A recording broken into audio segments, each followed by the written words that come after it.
বন্ধুরা আমি পমফ্রেট মাছগুলো ভেজে তুলে রাখলাম। এবার কড়াইতে আমি সর্ষের তেলটা দিয়ে দিয়েছি। এবার পেঁয়াজ কুচিগুলো দিয়ে দেবো।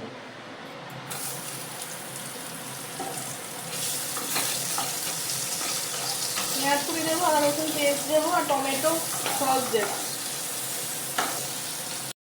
আমি এখানে টমেটো এই আদা রসুন পেস্টটা ইউজ করছি, একটু দিয়ে দিলাম এখানে। আর আমি এখানে একটু টমেটো সস দিয়ে দিচ্ছি, এখানে টমেটো ইউজ করলাম।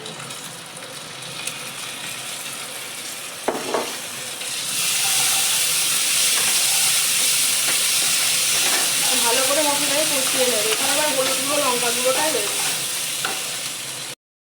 বন্ধুরা আমার অলরেডি রেডি হয়ে গেল পমফ্রেট মাছের ঝাল।